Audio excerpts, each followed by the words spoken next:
सो हम स्टार्ट करते हैं। आज का हमारा टॉपिक रामचंद्र प्लॉट, और ये रामचंद्र प्लॉट जो टॉपिक आपका रहेगा इसका सोर्स है लिनेंजर बुक, और इसके अलावा मैंने कुछ एक दो आपकी साइट से भी रिसर्च पेपर से भी कुछ एक दो चीजें यहाँ पर ली हैं रामचंद्र प्लॉट को इजी तरीके से समझने के लिए।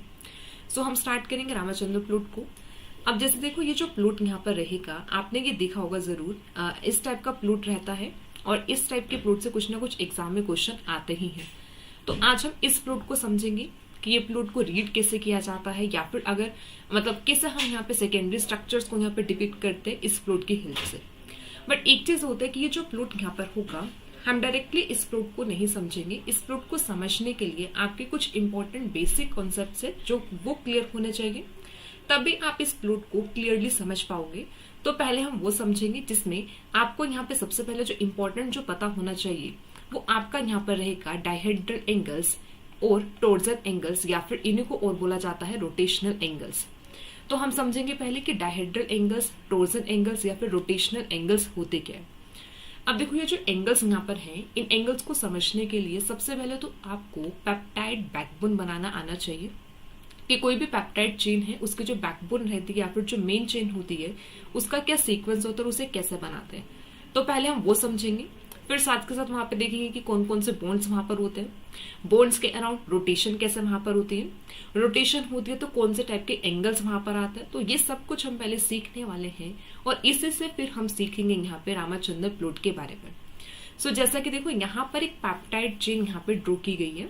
अब देखो जो पेप्टाइड चेन होता है ना, आपको जस्ट एक सीक्वेंस याद रखना है, वो आपको याद रखना है C-alpha-C-N। ठीक है, देखो जब भी आपको पेप्टाइड चेन बनानी है जस्ट आपको क्या करना है C-alpha-C-N, इसी को याद करना और इसी को ही बस बार बार रिपीट कर देना है। जैसे C-alpha-C-N, फिर नेक्स्ट आप यहाँ पे फिर लिख दोगे C-alpha-C-N। ठीक है, और बस इसी को आपको बार बार रिपीट करना और ऐसे करके हमारी एक मेन चेन रेडी हो जाती है पेप्टाइड। ठीक है, जैसे देखो C-alpha-C-N, C-alpha-C-N, फिर C-alpha-C-N, C-alpha-C-N, C-alpha-C-N। तो पहले तो आपको जस्ट इतना याद रखना है C-alpha-C-N को, और इससे आपकी यहाँ पे पेप्टाइड चेन रेडी हो जाएगी। अब इसके साथ अब एक बेसिक स्ट्रक्चर जो है अमीनो एसिड का हमें पता होता है कि अल्फा कार्बन होता है। इस अल्फा कार्बन के साथ यहाँ पे कार्बोक्सिल ग्रुप प्रेजेंट होता है और इधर यहाँ पे अमीनो ग्रुप प्रेजेंट होता है, और इसी अल्फा कार्बन के साथ यहाँ पे क्या होगा, एक हाइड्रोजन ग्रुप आ जाएगा और यहाँ पे क्या होगी, ये साइड चेन यहाँ पे प्रेजेंट होगी। ठीक है, फिर नेक्स्ट यहाँ पे देखो, नेक्स्ट यहाँ पे ये सेकेंड अल्फा कार्बन यहाँ पर आया। अब ये अल्फा कार्बन का यहाँ पे क्या अमीनो ग्रुप, ये अल्फा कार्बन का यहाँ पे कार्बोक्सिल ग्रुप। ऐसे इस अल्फा कार्बन के साथ भी यहाँ पे क्या होगा, हाइड्रोजन आ जाएगा एंड यहाँ पर आ जाएगा इसका आर ग्रुप, मतलब साइड चेन यहाँ पर। सेम यहाँ पर भी जो सी अल्फा होगा हाइड्रोजन होगा एंड यहाँ पर आ जाएगा आर ग्रुप। ठीक है, ऐसे ही ये अल्फा यहाँ पर है, हाइड्रोजन यहाँ पर आ जाएगा एंड ये यहाँ पर होगा आर ग्रुप। तो इसी के साथ आपकी ये पेप्टाइड चेन रेडी होगी है। ठीक है, तो एक इजी तरीका था पेप्टाइड चेन को बनाने का, तो सिंपल सा क्या याद रखना है आप लोगों को, C-alpha-C-N, C-alpha-C-N, C-alpha-C-N। इसी को आप रिपीट करोगे तो आपकी चेन रेडी हो जाएगी। अब हम इस चेन को थोड़ा सा और ध्यान से यहाँ पे समझते हैं। अब देखो ये यहाँ पर क्या हुआ, ये जो अल्फा कार्बन है इस अल्फा कार्बन का यहाँ पर ये अमीनो ग्रुप फ्री है। अमीनो ग्रुप फ्री है तो हम इसको यहाँ पर क्या बोलेंगे, it is the end terminal of peptide chain. ठीक है, सो ये क्या होगी, it is the end terminal of peptide chain. अब यहाँ पर ये जो अल्फा कार्बन है इसका यहाँ पर क्या फ्री है, कार्बोक्सिल ग्रुप फ्री है। So it is the C terminal of peptide chain. हम ऐसे ही करते हैं कि जो पेप्टाइड चेन होता है, पेप्टाइड चेन में क्या होता है, NNC टर्मिनल प्रेजेंट होते हैं। अब हम इसी पेप्टाइड चेन को और यहाँ पे अब बॉन्ड्स को यहाँ पे समझेंगे। ठीक है, देखो आपको क्या देखना है, अब जब हम बॉन्ड्स को देखेंगे ना, आपको ये जो मेन चेन यहाँ पर है इन बॉन्ड्स को यहाँ पर देखना है। ठीक है, यहाँ पर ये हमारी एक मेन चेन होती है। ठीक है, इसको हम यहाँ पे देखेंगे। अब मेन चेन में जैसे देखो पहला आपका बॉन्ड यहाँ पे किसके बीच में बन रहा है, NC। ठीक है, NC अल्फा यहाँ पर हुआ, ये बॉन्ड यहाँ पे बना। फिर सेकेंड बॉन्ड आपका बन रहा है C-alpha-C। ठीक है कि C-alpha-C। फिर थर्ड देखो यहाँ पे क्या है, CN यहाँ पर होगा, CN इसी को ही जो ये बॉन्ड हमारा होता है इसी को ही हम क्या बोलते हैं, पेप्टाइड बॉन्ड। ठीक है, पेप्टाइड बॉन्ड होता है CONH। ठीक है, पेप्टाइड बॉन्ड के बारे में आप लोगों ने मोल बायो में भी पढ़ा होगा, या फिर पेप्टाइड बॉन्ड की जो अमाइड लिंकेज होती है हम अमाइनो एसिड्स में भी करते हैं कि जैसे यहाँ पर हमारा एस्पार्जिन होता है, ग्लूटामिन होता है, वहां पे अमाइड मतलब अमाइड ग्रुप प्रेजेंट होता है। तो ये जो CONH है ये यहाँ पे क्या हुआ, अमाइड ग्रुप, यहाँ पर एक अमाइड लिंकेज यहाँ पे, पेप्टाइड बॉन्ड भी बोला जाता है। तो देखो एक पेप्टाइड बॉन्ड यहाँ पे ये प्रेजेंट है, फिर आप ये वाला सेकंड, ये भी यहाँ पर क्या हुआ, एक पेप्टाइड बॉन्ड यहाँ पर हुआ CONH, फिर यहाँ पर ये भी क्या है, ये एक पेप्टाइड बॉन्ड यहाँ पे प्रेजेंट है, ठीक है। फिर यहाँ पे ये CONH, फिर यहाँ पर एक पेप्टाइड बॉन्ड प्रेजेंट है, ठीक है। अब ये जो पेप्टाइड बॉन्ड है, पेप्टाइड बॉन्ड के देखो इधर लेफ्ट साइड पर यहाँ पर एक प्रेजेंट है, वो क्या है C alpha C। Peptide bond के राइट साइड पर क्या प्रेजेंट है, NC अल्फा। फिर यहाँ पे ये पेप्टाइड बॉन्ड आया, इसके लेफ्ट साइड पर फिर देखो यहाँ पे क्या प्रेजेंट है, C अल्फा C। और फिर पेप्टाइड बॉन्ड के राइट साइड पर यहाँ पे क्या प्रेजेंट है, NC अल्फा। तो अगर हम देखें ये जो पूरी ओवरऑल जो यहाँ पर मेन चेन है, तो यहाँ पर हमें क्या देखने को मिलता है, एक तो बॉन्ड हमें देखने को मिलेगा NC अल्फा, ये बॉन्ड यहाँ पर होगा, ठीक है। फिर उसके बाद नेक्स्ट देखो, नेक्स्ट यहाँ पर आ रहा है C अल्फा C यहाँ पर होगा, ये है, ठीक है। फिर एक बॉन्ड यहाँ पर क्या है आपका CN हमारा यहाँ पर क्या बनता है, यही हमारा होता है पेप्टाइड बॉन्ड, ठीक है। यही हमारा क्या है यहाँ पे पेप्टाइड बॉन्ड। और इस पेप्टाइड बॉन्ड के बाद भी अगर आप देखोगे तो फिर आपका फिर बॉन्ड यहाँ पे रिपीट होता है NC अल्फा, ठीक है, ये NC अल्फा, फिर C अल्फा C, फिर यहाँ पे peptide bond, again NC alpha C alpha C peptide bond, NC alpha C alpha C peptide bond, NC alpha C alpha C, ठीक है। तो अब इस चेन में हमें क्या पता लगा कि तीन यहाँ पे बॉन्ड जो बन रहे, तीन टाइप के, एक हमारा NC अल्फा, एक C अल्फा C और एक यहाँ पे बन रहा है CN पेप्टाइड बॉन्ड। इसके अलावा यहाँ पर क्या है NC alpha C alpha C, ठीक है। अब जनरली जब आप पेप्टाइड बॉन्ड के बारे में पढ़ते हो, आप लोगों ने पेप्टाइड बॉन्ड के जर्नल फीचर पढ़े होंगे, ठीक है। तो ये जो पेप्टाइड बॉन्ड यहाँ पर होता है, इसी पेप्टाइड बॉन्ड के अराउंड फिर हम यहाँ पे रोटेशन भी देखते हैं, रोटेशन देखते हैं। अब सिंपल सा देखो, बॉन्ड्स यहाँ पर बने हैं, बॉन्ड्स के अराउंड यहाँ पर क्या हो सकता है, एटम्स को हम रोटेट कर सकते हैं, रोटेशन यहाँ पर होगी। तो अब रोटेशन यहाँ पे कहाँ पर हो सकती है, ये एक तो यहाँ पे NC अल्फा, एक बॉन्ड यहाँ पे ये रोटेट कर सकता है, C अल्फा C, ये यहाँ पे रोटेट कर सकता है, और एक बॉन्ड यहाँ पर क्या है CN, जो हमारा यहाँ पे पेप्टाइड बॉन्ड रहता है। बट जब हम पेप्टाइड बॉन्ड की बात करते हैं तो पेप्टाइड बॉन्ड को हम ये बोलते हैं कि पेप्टाइड बॉन्ड का होता है पार्शियल डबल बॉन्ड कैरेक्टर, ठीक है। इतना आप लोगों ने पढ़ा होगा कि जो पेप्टाइड बॉन्ड होता है, पेप्टाइड बॉन्ड का होता है पार्शियल डबल बॉन्ड कैरेक्टर। अब पार्शियल डबल बॉन्ड कैरेक्टर, क्योंकि यहाँ पे रेजोनेंस ऑफ इलेक्ट्रॉन रहता है, ठीक है, इसलिए यहाँ पर क्या होता है partial double bond character. And simple सा ये होता है कि जब किसी भी बॉन्ड में अगर यहाँ पे डबल बॉन्ड कैरेक्टर आता है, तो मतलब वहां पर जो एटम्स की रोटेशन होती है इट इज रिस्ट्रिक्टेड, क्योंकि सिंपल सा अगर एक सिंगल बॉन्ड होगा आप उसको इजी रोटेट कर सकते हो, वहां पे एटम्स की जो रोटेशन है वो इजी हो सकती है। बट अगर डबल बॉन्ड वहां पर आ जाएगा तो वहां पर होती है रिस्ट्रिक्टेड रोटेशन, मतलब वहां पे एटम्स अब रोटेट नहीं कर सकते, ठीक है। तो ऐसे जो पेप्टाइड बॉन्ड होता है, पेप्टाइड बॉन्ड के पास होता है पार्शियल डबल बॉन्ड कैरेक्टर, इसी रीजन से यहाँ पर होती है restricted rotation around peptide bond. और पेप्टाइड बॉन्ड जो रोटेट करता है, जैसे ये रोटेट करता है, यहाँ पर हमारा एंगल बनता है ओमेगा एंगल, ठीक है। तो देखो जैसे ओमेगा जो यहाँ पर होता है, ओमेगा हमारा यहाँ पे CN बॉन्ड होता है इन पेप्टाइड, मतलब इस पेप्टाइड बॉन्ड के अराउंड जो रोटेशन यहाँ पर होती है वो यहाँ पर होती है ओमेगा। और ये जो ओमेगा है इसकी जो रोटेशन होती है या तो 0 डिग्री यहाँ पर होती है, वैल्यू जो रहती है 0 डिग्री, या फिर ये कितना हो जाता है 180 डिग्री, इतनी ही वैल्यू पॉसिबल है, ठीक है। 0 to 180 डिग्री की इतनी वैल्यू यहाँ पे पॉसिबल होती है ओमेगा की। रीजन, क्योंकि पेप्टाइड बॉन्ड का होता है पार्शियल डबल बॉन्ड कैरेक्टर, इसी रीजन से पेप्टाइड बॉन्ड के अराउंड होती है रिस्ट्रिक्टेड रोटेशन। 0 डिग्री पर रोटेशन होगा, मतलब कोई रोटेशन पॉसिबल नहीं होती, और दूसरा यहाँ पर आता है कि 180 डिग्री पर रोटेशन पॉसिबल होती है। जब हम पेप्टाइड बॉन्ड करते हैं तो वहां पर हम देखते हैं सिस एंड ट्रांस, दो फॉर्म्स यहाँ पर बनती है पेप्टाइड बॉन्ड की। तो यूजली जो ट्रांस फॉर्म्स होती है वो कॉमन होता है, सिस फॉर्म कैसा होता है थोड़ा लेस कॉमन यहाँ पे रहता है। और सिस फॉर्म में यहाँ पर क्या होता है कि ओमेगा 0 देखने को मिलता है, क्योंकि स्टेरिक हिंड्रेंस वहां पे ज्यादा होती है, तो वहां पे रोटेशन पॉसिबल नहीं होती है। ट्रांस जो यहाँ पर होता है, ट्रांस जो पेप्टाइड बॉन्ड होगा वहां पर लेस स्टेरिक हिंड्रेंस होते हैं, तो वहां पर 180 डिग्री की रोटेशन हमें देखने को मिलती है, ठीक है। तो एक तो देखो यहाँ पे जो एंगल हुआ वो हमारा यहाँ पे क्या है ओमेगा एंगल, जहां पर पेप्टाइड बॉन्ड क्या करता है रोटेट करता है जिस एंगल पर, उसे ओमेगा बोला जाता है। अब हम इसी चीज को समझते हैं, यहाँ पे पेप्टाइड चेन देखो। अब देखो ये जो पेप्टाइड चेन यहाँ पर है, ये फिर से यहाँ पे पेप्टाइड चेन देखो सीक्वेंस वही बनेगा, C alpha C NC alpha, ठीक है। अभी जैसे बताया था कैसे याद रखना है, C अल्फा CN, तो अभी यहाँ पे C अल्फा मतलब यहाँ पे C, फिर यहाँ पे N, फिर नेक्स्ट क्या होगा C अल्फा, फिर यहाँ पर क्या होगा C, फिर यहाँ पर होगा N, फिर नेक्स्ट यहाँ पर क्या होगा सी अल्फा, फिर यहाँ पर होगा सी, फिर ये होगा एन, और ये लास्ट यहाँ पर क्या है सी अल्फा। ठीक है, अब देखो सिंपल सा, अब यहाँ पे पेप्टाइड बॉन्ड देखिए, एक पेप्टाइड बॉन्ड ये सी एन यहाँ पर हुआ, ठीक है, फिर ये पेप्टाइड बॉन्ड सी एन यहाँ पर हुआ, फिर यहाँ पर एक और पेप्टाइड बॉन्ड सी एन हुआ, फिर यहाँ पर एक और पेप्टाइड बॉन्ड सी एन यहाँ पर है। ठीक है, अब देखो यहाँ पर जो पेप्टाइड बॉन्ड है, जैसे मैं यहाँ पे नंबर दू, इट इज 1 2 3 एंड 4। ठीक है, 1 2 3 4 यहाँ पर क्या दे दिया, पेप्टाइड बॉन्ड को नंबर दिया। तो अगर आप देखो यहाँ पर क्या है, एक रेक्टेंगल से रिप्रेजेंट किया है, ये यहाँ पर एक प्लेन है, मतलब एक प्लेन में यहाँ पे ये सब एटम्स लाई करते हैं। तो ये जो पेप्टाइड बॉन्ड है, पेप्टाइड बॉन्ड एक ही प्लेन में बनता है, तो इसलिए यहाँ पर पेप्टाइड बॉन्ड को बोला जाता है it is planar in nature. ठीक है, आपने पेप्टाइड बॉन्ड की ये प्रॉपर्टी भी पढ़ी होगी कि पेप्टाइड बॉन्ड्स कैसे होते हैं, they are planar in nature, क्योंकि इनके जो जितने भी एटम्स रहते हैं वो सब सेम प्लेन में लाई करते हैं। तो यहाँ पर सेम प्लेन में देखो एक ही रेक्टेंगल में आ गया, फिर यहाँ पे ये देखो ये भी यहाँ पर सेम हुआ, फिर ऐसे यहाँ पर ये भी एंड ये भी।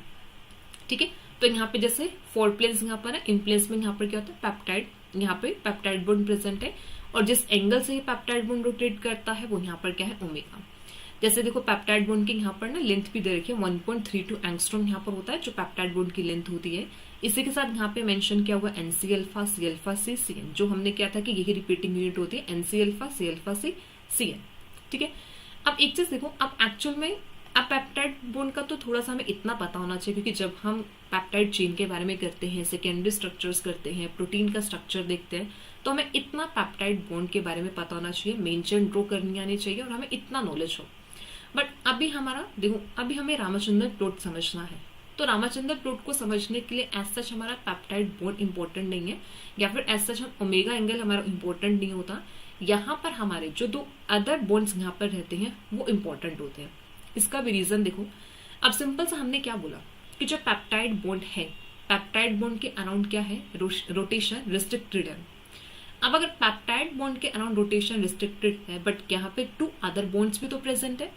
अब वो 2 अदर बॉन्ड्स जैसे यहाँ पर क्या है, एक एनसी अल्फा बॉन्ड है और एक यहाँ पे क्या है सी अल्फा सी, तो यहाँ पर तो रोटेशन हो सकती है ना एनसी अल्फा सी में, अगर सी एन पर नहीं रोटेशन हो सकती, पर यहाँ पे 2 अदर बॉन्ड्स भी तो यहाँ पे प्रेजेंट है, एनसी अल्फा सी। तो जैसे देखो एक ये यहाँ पर हुआ, ये देखो जैसे यहाँ पे एरो से रिप्रेजेंट किया है कि ये बॉन्ड यहाँ पे रोटेट कर सकता है, एक यहाँ पर ये बॉन्ड रोटेट कर सकता है, तो ये वाला बॉन्ड यहाँ पे क्या हुआ एनसी अल्फा, और यहाँ पर क्या सी अल्फा सी। अगर आप इन दोनों बॉन्ड्स को देखो, मतलब ये बॉन्ड्स रोटेट करेंगे तो इनका भी एक सर्टेन एंगल होगा, किसी न किसी एंगल पर ये रोटेट करेंगे। तो ये जो एनसी अल्फा जिस एंगल पर रोटेट करता है उसे रिप्रेजेंट करते हैं फाई से। ठीक है, फाई यहाँ पर होगा एनसी अल्फा। ठीक है, तो जो एनसी अल्फा यहाँ पर है जिस एंगल से रोटेट करता है वो यहाँ पर क्या होगा फाई। ठीक है, अब ऐसे सी अल्फा सी जिस एंगल से रोटेट करता है ये यहाँ पर क्या हो जाएगा साई। सिंपल सा याद करने का तरीका, सी से याद रखो सी अल्फा सी मतलब साई, एन सी अल्फा यहाँ पर क्या है फाई। ठीक है, तो ये यहाँ पर होता है, ये हमारा होगा यहाँ पे साई और ये यहाँ पर हो जाएगा फाई। तो अभी तक हमने 3 एंगल यहाँ पे देखे, 1 is omega, second psi and 1 phi. ठीक है, सी अल्फा सी यहाँ पर क्या हुआ साई, एन सी अल्फा यहाँ पर क्या है फाई। अब ये दोनों एंगल से यहाँ पे क्या कर सकता है रोटेट।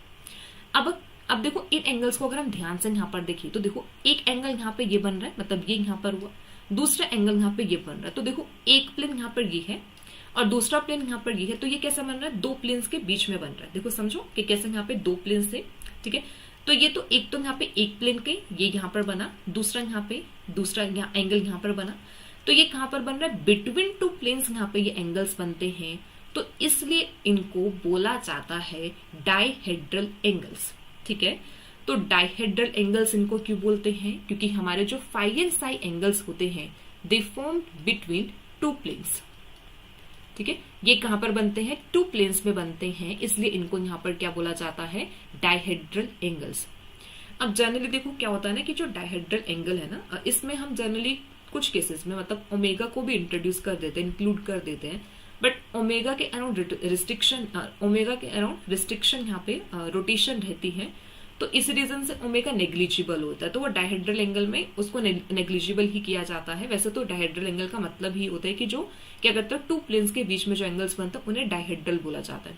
बट अगर हम एक पेप्टाइड चेन की रोटेशन देखिए, मतलब जो एंगल डिफरेंट एंगल्स पे पेप्टाइड चेन रोटेट करती है, तो वहां पर जो पेप्टाइड बॉन्ड होता है वो एक नेग्लिजिबल रोल प्ले करता है, तो वहां पर हम ओमेगा एंगल को ज्यादा कंसिडर नहीं करते। तो हमारी मेन जो रोटेशन यहाँ पे रहती है वो साई एंड फाई की रहती है। ठीक है, तो एक तो देखो यहाँ पे इनको डायहेड्रल एंगल क्यों बोला, इनको डायहेड्रल एंगल बोला क्योंकि यहाँ पर क्या है, टू प्लेन्स के बीच में बनता है। सेकंड, इनको यहाँ पर क्या बोला जा रहा है, टोर्जन एंगल्स। टोर्जन एंगल मतलब क्योंकि यहाँ पर क्या होती है, ट्विस्टिंग। टोर्जन एंगल्स होते हैं वो एंगल्स जिस एंगल से क्या हो सकता है, ट्विस्ट हो सकता है। ठीक है, अब ट्विस्टिंग हो सकती है, मतलब ये क्या होंगे यहाँ पे, टोर्जन एंगल्स। अब इन्हीं को रोटेशनल एंगल बोलते हैं। रोटेशनल एंगल बोलता है मतलब क्यों यहाँ पर, क्योंकि ये क्या करता है, रोटेशन यहाँ पर करते हैं। ठीक है, तो पहले तो सिंपल सा मतलब समझना है कि what is dihedral angle, torsion angle और rotational angle. Dihedral angle between two planes बनते हैं, फाई एंड साई हमारे डायहेड्रल एंगल्स हैं। इन्हीं बॉन्ड्स के अराउंड यहाँ पे ट्विस्टिंग होती है, यही इतने एंगल से ट्विस्ट करते हैं। रोटेशनल एंगल मतलब क्या होगा, इसी बॉन्ड से यहाँ पे रोटेशन होगी, तो हमारा फाई साई मतलब ये जो एंगल्स है कैसे होता है, डायहेड्रल एंगल्स यहाँ पर आते हैं। ठीक है, तो पहले तो इतना समझ में आया। तो जैसे देखो यहाँ पे ये फाई है, फाई हमारा यहाँ पर होगा, ये कैसे बनता है, एनसी अल्फा बॉन्ड के अराउंड बनेगा। साइन यहाँ पर होता है, ये कैसे बनता है, सी अल्फा सी के अराउंड यहाँ पर बनता है। ठीक है, ओमेगा यहाँ पर क्या होता है, ये हमारा होता है सी एन बॉन्ड जो पेप्टाइड में रहता है वो ओमेगा होता है।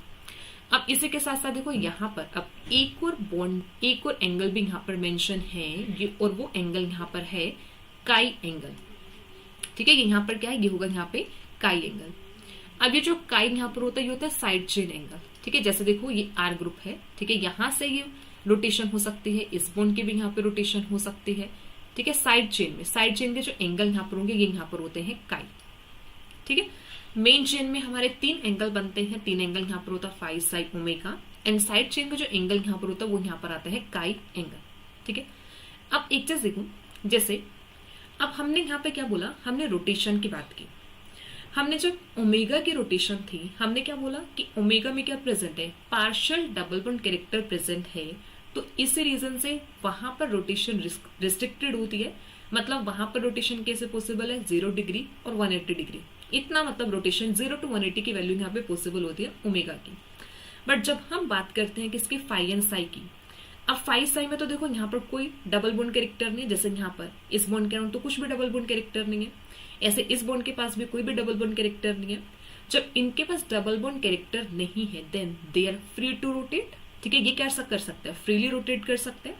ठीक है, तो अब हम यहाँ पर बात करते हैं rotation of phi and psi angle. अब देखना, जो फाई एंड साई एंगल है ये सिंगल बॉन्ड के एंगल है, तो मतलब सिंगल बॉन्ड क्या कर सकता है, फ्रीली रोटेट कर सकता है। तो मतलब यहाँ पर रोटेशन फ्री हो सकती है, मतलब यहाँ पर रिस्ट्रिक्टेड रोटेशन नहीं होगी। ठीक है, तो अगर हम देखें जो फाई एंड साई है, यहाँ पर जो एक्चुअल में वैल्यू पॉसिबल होती है वो है 360 डिग्री रोटेशन। अब जैसे ओमेगा में क्या था, ओमेगा में 0 डिग्री पर है, मैक्सिमम कितना आ जा सकता है, 180 डिग्री तक ही रोटेट कर सकता है। But phi and psi single bond है, तो यहाँ पर जो रोटेशन है वो कंप्लीट 360 डिग्री की रोटेशन पॉसिबल होती है। अब ये जो 360 डिग्री की जो रोटेशन है इसमें भी हम वैल्यू कैसे कंसिडर करते हैं, हम कंसिडर करते हैं -180 टू +180 डिग्री रोटेशन। मतलब -180 से लेकर +180 डिग्री तक कोई भी वैल्यू पॉसिबल होती है फाई एंड साई एंगल्स के लिए। ठीक है, अब -180 एंड +180 देखो क्या होगा, जैसे देखो यहां पर ये 0 डिग्री है, मतलब ये एंगल अब यहाँ पे किस में प्रेजेंट है, 0 डिग्री की रोटेशन में प्रेजेंट है। अब क्या करेगा, अगर हम यहाँ पे जाएं, ठीक है, ऐसे यहाँ पर ये रोटेट करे, अगर ये एंगल ठीक है ऐसे रोटेट करे। अब ये जो रोटेशन है ये रोटेशन कैसे है, इट इज क्लॉकवाइज रोटेशन। ठीक है, ये रोटेशन कैसे होगी, ये यहाँ पर है क्लॉकवाइज रोटेशन होगी। ठीक है, अब ऐसे अगर आप 0 डिग्री से अगर इधर की तरफ जाओ यहाँ पे 180 डिग्री पर, ठीक है, इधर से यहाँ पर आप मूव करोगे, मतलब ये एंगल यहाँ पे मूव करेगा, तो ये यहाँ पर क्या होगा, ये होगा एंटी क्लॉकवाइज रोटेशन। ठीक है, यहाँ पर ये किस डायरेक्शन में जा रहा है, एंटी क्लॉकवाइज रोटेशन यहाँ पर हो रही है। तो ये क्या कर सकता है, ये 360 डिग्री में कैसे रोटेट कर सकता है, 0 to 180 degree clockwise and 0 to 180 degree anti clockwise. अब 0 to 180 डिग्री जो क्लॉकवाइज रोटेशन होती है ये हमारे यहाँ पर जाती है प्लस, मतलब प्लस 180 तक जाएगा। तो यहाँ पर वैल्यूज कैसे पॉसिबल है, 0 डिग्री, देन 20, 30, 40, 50, 60 और ये सब वैल्यू किस में होंगी, प्लस में वैल्यूज यहाँ पर होंगे। ठीक है, अगर आप इसमें देखोगे यहाँ पर कैसे जब एंटी क्लॉकवाइज डायरेक्शन में जाता है तो वहां पर कैसे वैल्यूज हम देते हैं, माइनस में देते हैं कि जैसे -60 है, -120 है, -180 है, तभी हम क्या बोलते हैं कि जो फाई एंड साई होगा, फाई एंड साई की जो वैल्यूज यहाँ पर होती हैं वो कहां से इन बिटवीन रहती है -180 टू +180। ठीक है, तो वैल्यूज यहाँ पे बीच में कुछ भी हो सकता है, -67 हो सकता है, -47 हो सकता है, +47 हो सकता है, +57 हो सकता है। इनकी वैल्यूज पॉसिबल होती हैं -180 टू +180 डिग्री के बीच में।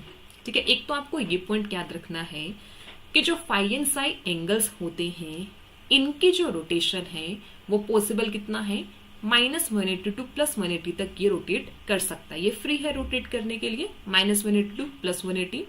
रीजन सिंपल सा, क्योंकि सिंगल बॉन्ड है तो वो प्रॉपर 360 डिग्री पर रोटेट कर सकता है। अब देखो एक क्वेश्चन यहाँ पे ये आता है कि हमने यहाँ पे ये बोला कि जो फाई एंड साई है उनकी वैल्यूज क्या है, -180 टू +180 कोई भी वैल्यू एग्जिबिट कर सकता है। अब क्वेश्चन ये है कि can all the theoretical values are possible. अब एक चीज समझना, इस चीज को लेके अगर एक चीज देखो, जैसे अगर मैं यहाँ पर एक अमाइनो एसिड भी बनाऊं, जैसे C-अल्फा यहाँ पर मैंने बनाया COOH, ठीक है, एक यहाँ पर ये NH2 यहाँ पर बना, ठीक है, यहाँ पर ये H है और ये यहाँ पर बना यहाँ पे साइड चेन R। अभी जस्ट मैं एक अमाइनो एसिड की बात करूंगी। ठीक है, अब एक चीज देखो यहाँ पे NC-अल्फा, अभी हमने क्या है NC-अल्फा ये बॉन्ड यहाँ पर हुआ। अभी इंडिविजुअल अमाइनो एसिड में हमारा पेप्टाइड चेन तो मतलब पेप्टाइड बॉन्ड तो नहीं है, तो ओमेगा एंगल तो यहाँ पर नहीं होगा। अब जब NC-अल्फा की यहाँ पर बात करें, इस बॉन्ड की अगर हम बात करें, ये यहाँ पर कौन सा है हमारा, यहाँ पे 5 बॉन्ड है, और यहाँ पर अगर हम C-अल्फा C की बात करें, ये यहाँ पर क्या है साई, तो यही दो बॉन्ड्स हो गए ना जो अभी हम बात कर रहे थे, यही तो हमारे डायहेड्रल एंगल्स है।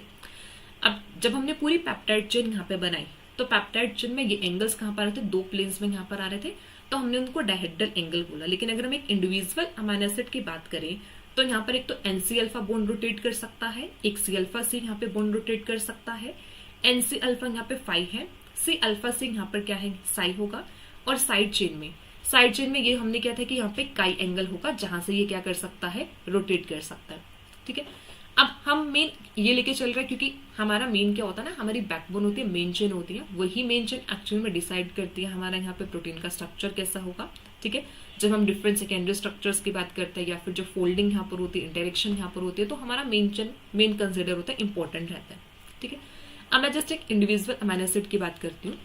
अब जब हमने फाई एंड साई को हमने क्या बोला कि इनकी यहाँ पर क्या है, सिंगल बॉन्ड है, सिंगल बॉन्ड होने की वजह से इनकी रोटेशन कितनी हो सकती है, 360 डिग्री पर रोटेशन हो सकती है। 360 डिग्री में भी इनकी वैल्यू कितनी जा सकती है, -180 टू +180। वो अभी हमने देखा, माइनस है तो हमारा एंटी क्लॉकवाइज डायरेक्शन में जा रहा है, प्लस है तो हमारा कहाँ पे जाता है, क्लॉकवाइज डायरेक्शन में जाता है, 0 to 180। अब देखो ये तो हमने क्या किया ना, ये हमने एक थ्योरेटिकल वैल्यू दे दी कि हाँ मतलब -180 टू +180 तक हो सकता है। बट अगर हम एक प्रैक्टिकल तरीके से सोचें, क्या इनकी सारी की सारी वैल्यू पॉसिबल है? क्योंकि सिंपल से एक चीज देखो, अब यहाँ पे ये तो हुआ कि ये सिंगल बॉन्ड है, बट अगर हम यहाँ पे एटम्स को जब हम मूव करना स्टार्ट करते हैं, मतलब एटम्स को जब रोटेट करना स्टार्ट करते हैं, तो वहां पे एटॉमिक साइज भी तो मैटर करता है ना। अब जैसे यहाँ पे कार्बोक्सिल ग्रुप होगा तो कार्बन का साइज है, कार्बन के साथ यहाँ पे ऑक्सीजन भी होगा डबल बॉन्ड के साथ, अगर इसको ओपन बॉन्ड बना के लिखा जाए, और यहाँ पे क्या होगा, OH ग्रुप यहाँ पे प्रेजेंट होगा। तो जब ये रोटेट करेगा तो ये जो एटम्स हैं, एटम्स कहीं ना कहीं तो वहां पे क्या करेंगे, क्लैश करेंगे ना आपस में। अब देखो हम एक थ्योरेटिकल बेसिस पे बोल रहे हैं कि वो पूरे डिग्री पर रोटेट कर सकता है, मतलब 360 डिग्री पर जा सकता है, बट एक्चुअल में अगर हम देखें किसी भी अमाइनो एसिड में, वहां पर क्या होगा कि जब वो रोटेट करना स्टार्ट करेगा तो एक पॉइंट ऐसा तो आएगा ना कि जो एटम्स हैं वो आपस में क्लैश करेंगे, मतलब वहां पे कुछ ना कुछ स्टेरिक हिंड्रेंस यहाँ पे देखने को मिलेगी। जब स्टेरिक हिंड्रेंस देखने को मिलेगी तो हम क्या बोलते हैं कि जब फाई और साई एंगल्स यहाँ पर हैं, इनकी ऑल थ्योरेटिकल वैल्यूज पॉसिबल नहीं होती। रीजन क्या है, रीजन यहाँ पे होगा due to steric clashes.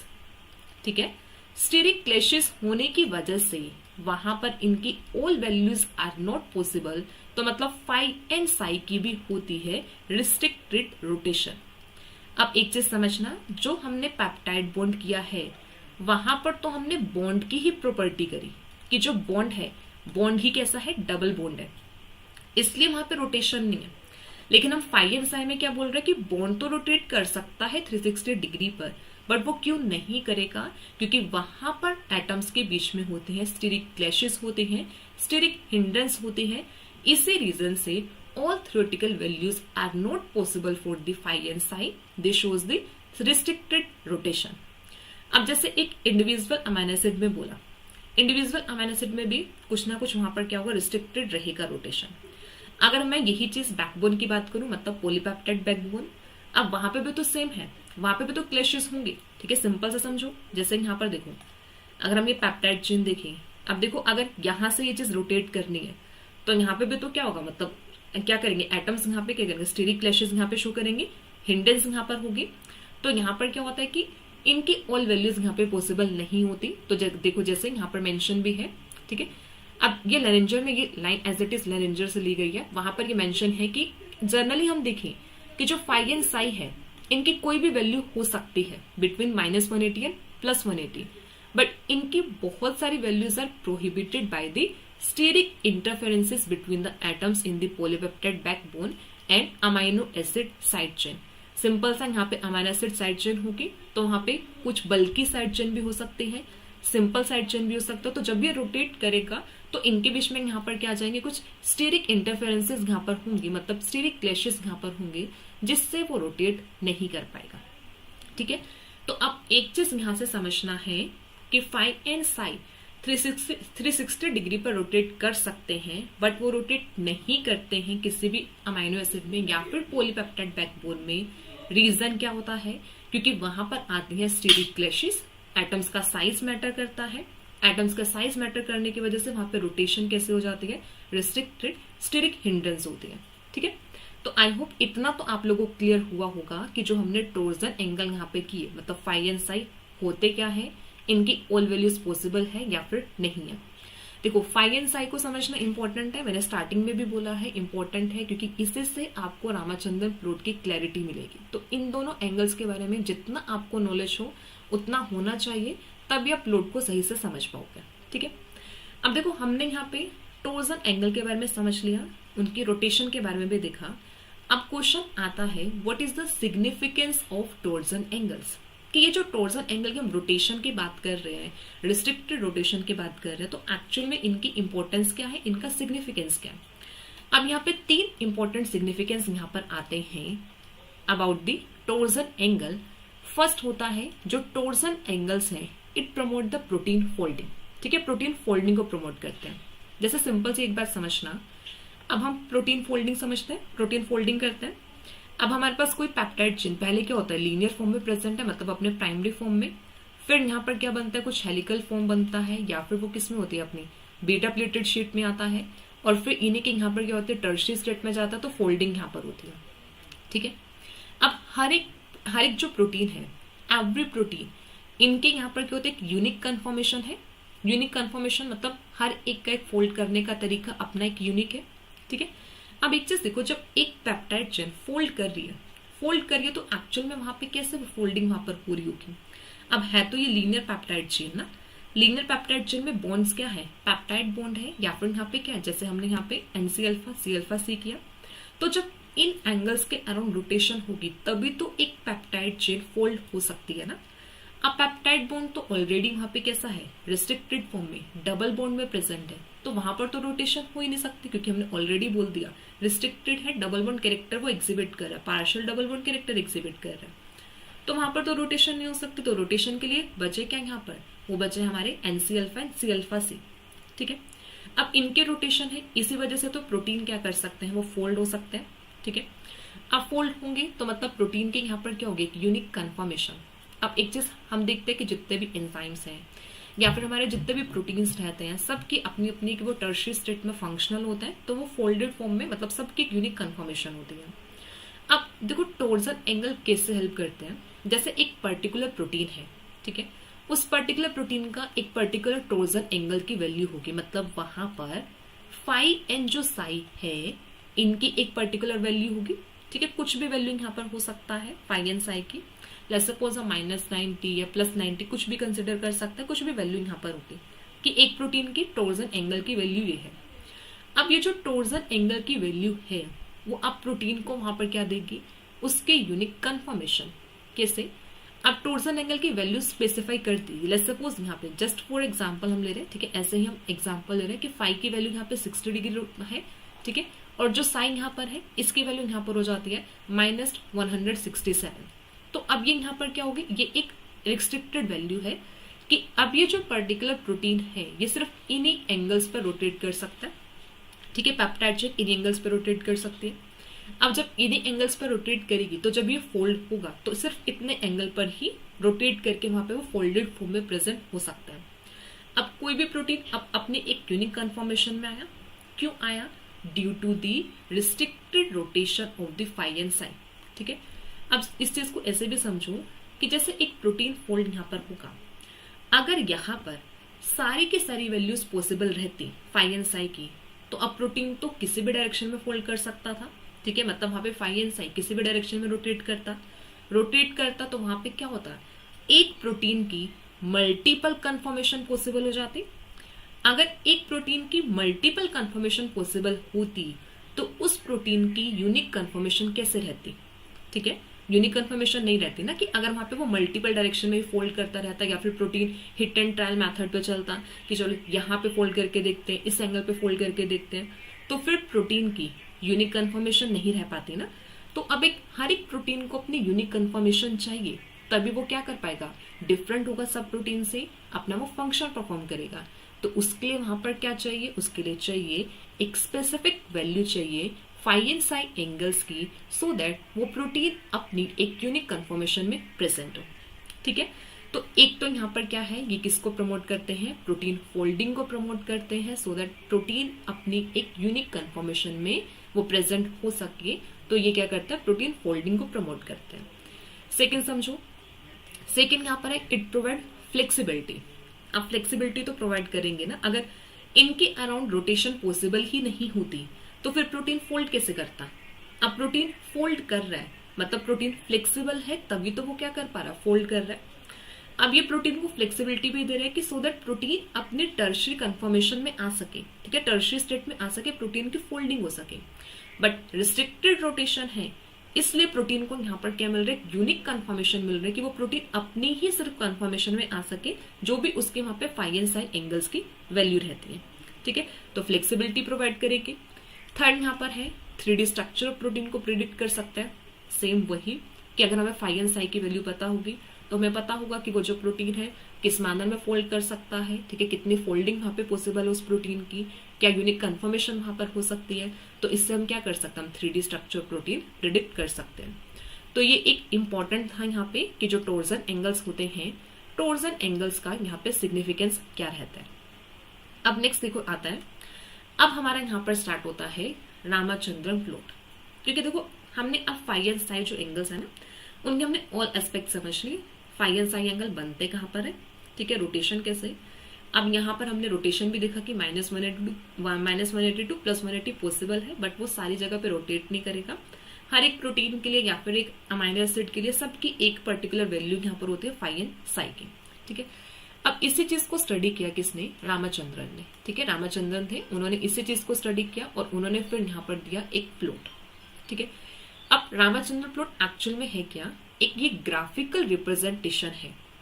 Graphical representation किसकी, टोर्जन एंगल्स की।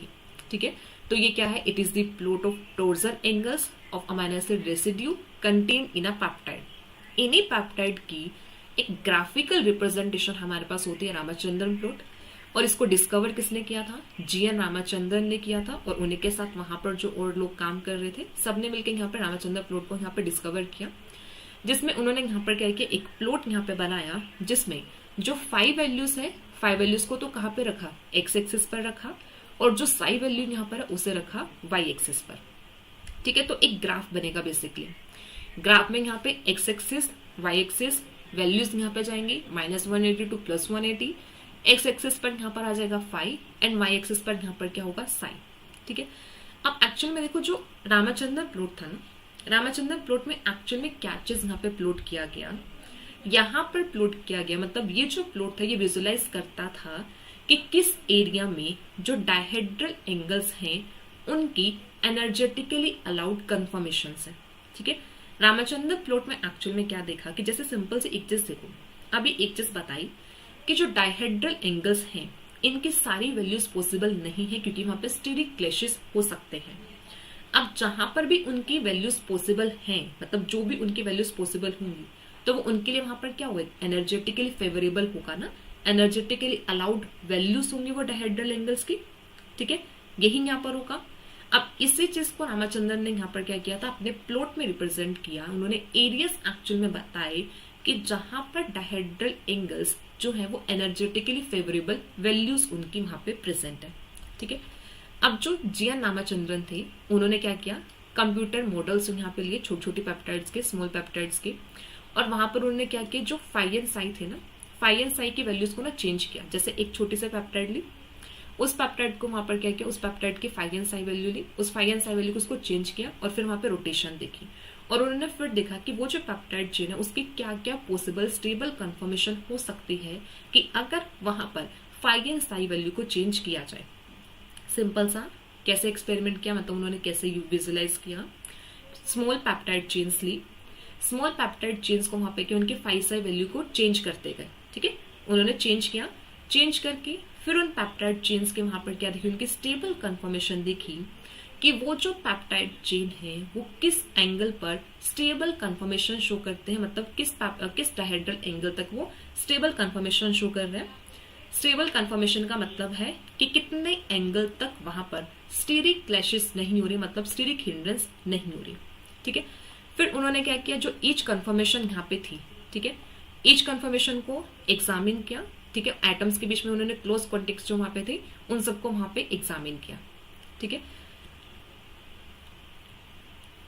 अभी फिर उसके बाद देखो जो एटम्स थे, एटम्स यहाँ पे क्या थे, उनको एज अ हार्ड स्फीयर्स की तरह यहाँ पे बोला। ठीक है, और फिर वहां पे उनकी वेंडरवल रेडियस की जो वहां पे मेंशन होते हैं, क्योंकि सिंपल सा जब हम स्टीरिक हिंड्रेंस की बात करते हैं तो जो दो एटम्स यहाँ पर होंगे, दो एटम्स के बीच में वहां पे क्या होगा, वेंडरवल इंटरेक्शन होगी। वेंडरवल इंटरेक्शन है तो वहां पे वेंडरवल रेडियई भी प्रेजेंट होगी, तो वहां पे क्या होता है कि क्लैशेस वहां पर आता है, मतलब वो एटम्स वहां पर क्या करते हैं, वहां पे स्टीरिक हिंड्रेंस को शो करते हैं। तो उन्होंने यहाँ पे सिंपल सा यही किया, एक peptide chain different different angles पे यहाँ पे क्या करके देखा, रोटेशन करके देखी। रोटेशन करने के बाद उनको वहां पे क्या पता लगा कि कौन से स्टेबल कंफर्मेशन में प्रोटीन मतलब एग्जिस्ट कर सकता है वो पेप्टाइड चेन, तो वहां से उन्होंने डिफरेंट फाई साई एंगल्स को वहां पे बताया। ठीक है, अब जैसे देखो ये आप यहाँ पर देख सकते हो, देखो जैसे हम जो स्टीरिक क्लैशेस की बात कर रहे हैं, देखो कैसे यहाँ पर अगर आप इसमें देखो फाई एंड साई एंगल के अराउंड यहाँ पे रोटेशन हो रही है, जैसे कि फाई एंगल है, फाई के अराउंड यहाँ पे रोटेशन हो रही है। अब इस रोटेशन में देखो वैसे तो हम क्या बोलते हैं कि कंप्लीटली 360 डिग्री की रोटेशन हो सकती है, बट रिस्ट्रिक्टेड रोटेशन है क्योंकि वहां पे स्टीरिक क्लैशेस है। तो जैसे आप इसमें यहाँ पर देख सकते हो, देखो यहाँ पर जैसे देखो ये एटम यहाँ पर आएगा, इस पोजीशन अप पर यहाँ पर आएगा, तो यहाँ पर ये क्या शो कर रहा है, स्टीरिक क्लैशेस शो कर रहा है। ठीक है, ऐसे जैसे यहाँ पर आए फिर यहाँ पे क्या हुआ, स्टीरिक क्लैशेस यहाँ पर है, तो जैसे यहाँ पे रोटेशन हो रही है, रोटेशन के साथ साथ यहाँ पर क्या है, स्टीरिक क्लैशेस यहाँ पर आते हैं। तो अब यहाँ तक आपको ये चीज तो क्लियर होगी कि जब मतलब जो बॉन्ड्स यहाँ पर है, बॉन्ड्स के अराउंड जब रोटेशन यहाँ पर होती है तो रोटेशन के अराउंड यहाँ पर जो एटम्स है वो यहाँ पर क्या शो करते हैं, स्टीरिक क्लैशेस शो करते हैं। और क्लैशेस होने की वजह से ही जो फाई एंड साई एंगल्स यहाँ पर होते हैं इनके यहाँ पर क्या होते हैं, रिस्ट्रिक्टेड वैल्यू यहाँ पर आती है। ठीक है, देखो बिल्कुल ऐसा यहाँ पर होता है, एटम्स रोटेट कर रहे हैं, रोटेट करते करते यहाँ पर क्या हो रही है, स्टीरिक क्लैशेस यहाँ पर आता है। तो जो भी यहाँ पे आपको रेड कलर से यहाँ पे रिप्रेजेंट हो रहा है, तो ये एक्चुअल में क्या है कि यहाँ पर जब एटम मूव करता है तो वो क्या करता है, यहाँ पे स्टीरिक हिंड्रेंस को शो करता है। ठीक है, अब देखो अब जैसे ये यहाँ पर उन्होंने एक प्लॉट यहाँ पर बनाया। ठीक है, ये क्या है यहाँ पे, ये है यहाँ पर रामचंद्रन प्लॉट।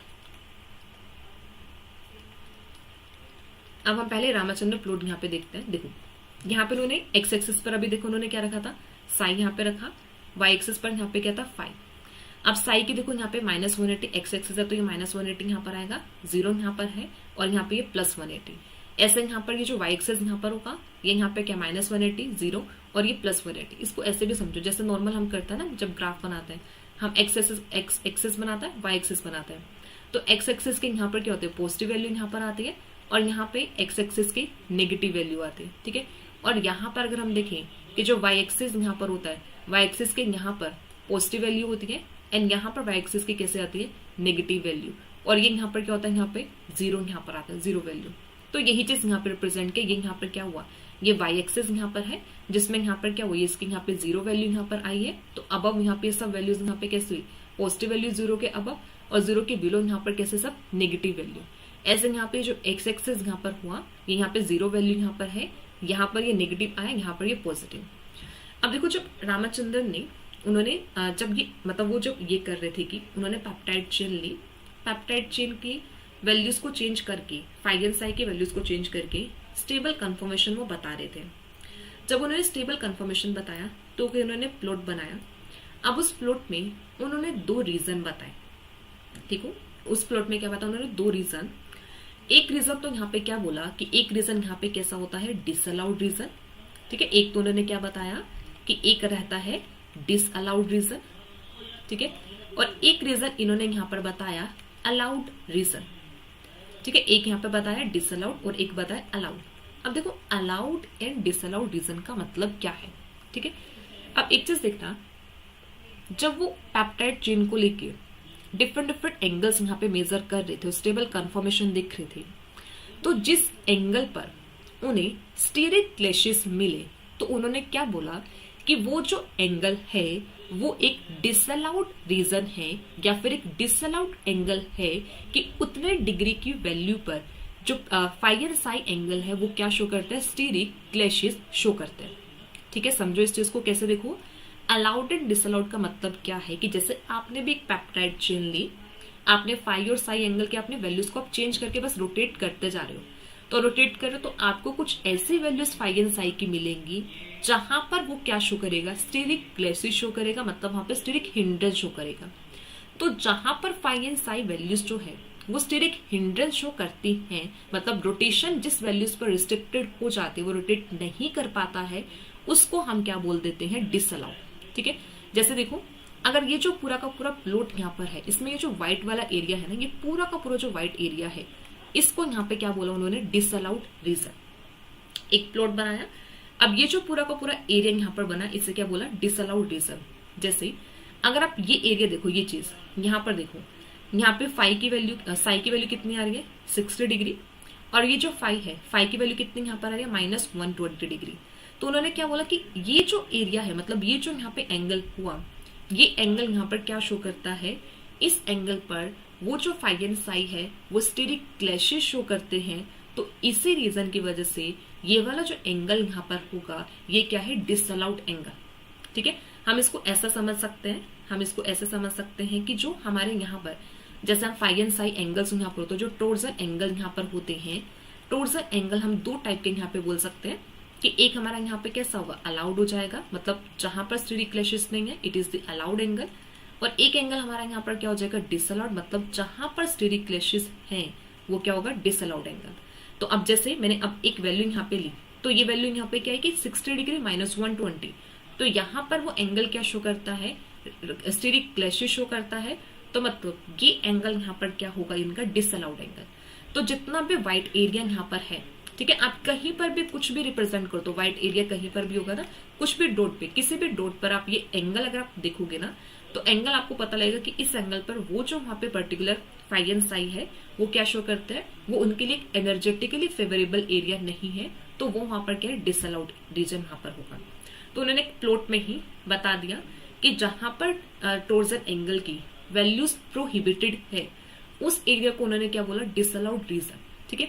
अब देखो जैसे ये तो डिसअलाउड हुआ, अलाउड में यहाँ पर क्या आ जाएगा, अलाउड में यहाँ पर होगा कि जहां पे फाई एंड साई की वैल्यूज पॉसिबल है, मतलब जिस एंगल पर फाई एंड साई रोटेट कर सकते हैं, जो उनकी एनर्जेटिकली फेवरेबल वैल्यूज हैं, वो वहां पर क्या होता है, अलाउड रीजन। जैसे देखो जैसे कि यहाँ पर ये जो रेड एरिया से, डार्क रेड एरिया से रिप्रेजेंट किया ना, इसको यहाँ पर बोला जाता है कि यहाँ पर होता है कोर अलाउड रीजन, ठीक है। ये यहाँ पर है core allowed reason. Core allowed region का मतलब है कि यहाँ पर जो फाई एंड साई की वैल्यू है वो मोर एनर्जेटिकली फेवरेबल है, मतलब इस एरिया में, ये जो यहाँ पे एरिया, इस पूरे एरिया में फाई एंड साई की जितने भी वैल्यूज होंगी they are more energetically favourable. ठीक है, यहाँ पे वैल्यूज सबसे ज्यादा एनर्जेटिकली फेवरेबल होंगी। सेम जैसे यहाँ पर भी रिप्रेजेंट किया, ये भी यहाँ पे रेड कलर से यहाँ पर है, यहाँ पर भी जो फाई एंड साई की जो वैल्यूज है वो ज्यादा एनर्जेटिकली फेवरेबल यहाँ पर होंगी। अब इसके अलावा देखो जो यहाँ पे येलो कलर से रिप्रेजेंट किया है, ये वाला जो एरिया है इसको बोला जाता है outer limit of allowed reason. ठीक है, इसे क्या बोलते हैं, ये होगा यहाँ पे outer limit of allowed region. अब outer limit of allowed region का मतलब क्या है कि ये वो एरिया होगा जहां पर फाई एंड साई की जो वैल्यूज है वो लेस एनर्जेटिकली फेवरेबल है। ठीक है, तो ये जो एरिया है यहाँ पर क्या होगा, फाई एंड साई की जो वैल्यूज है it is less energetically favourable. ठीक है, मतलब यहाँ पे फाई एंड साई की वैल्यूज पॉसिबल तो है बट वो एनर्जेटिकली थोड़ी कम फेवरेबल है, लेस एनर्जेटिकली फेवरेबल है। ठीक है, यहाँ पर लेकिन अगर हम यहाँ पे इस एरिया की बात करें, यहाँ पर वो क्या है, मोर एनर्जेटिकली फेवरेबल। तो इन्होंने अलाउड को भी दो पार्ट में डिवाइड कर दिया कि एक तो यहाँ पे कोर अलाउड रीजन होगा और एक यहाँ पर होगा outer limit of allowed reason. और जितना भी ये व्हाइट से रिप्रेजेंट कर रहा है ये यहाँ पर क्या है, यहाँ पर एनर्जेटिकली फेवरेबल है ही नहीं। ठीक है, तो यहाँ पे फाई एंड साई की कोई भी वैल्यू ऐसी नहीं है, तो ये यहाँ पर क्या होगा, it is not energetically favourable. ठीक है, तो हम ऐसा बोल सकते हैं कि जो रामाचंद्र जी ने जो यहाँ पे दिया था, तीन चीजें यहाँ पर उन्होंने बताई कि एक यहाँ पे होगा जहां पे फाई एंड साई की वैल्यू ज्यादा energetically favourable, core allowed reason जहां पर less energetically favourable, outer limit of allowed reason, और जहां पे वैल्यूज पॉसिबल ही नहीं है मतलब एनर्जेटिकली फेवरेबल ही नहीं है उसको यहाँ पर क्या बोल दिया, डिसअलाउड रीजन।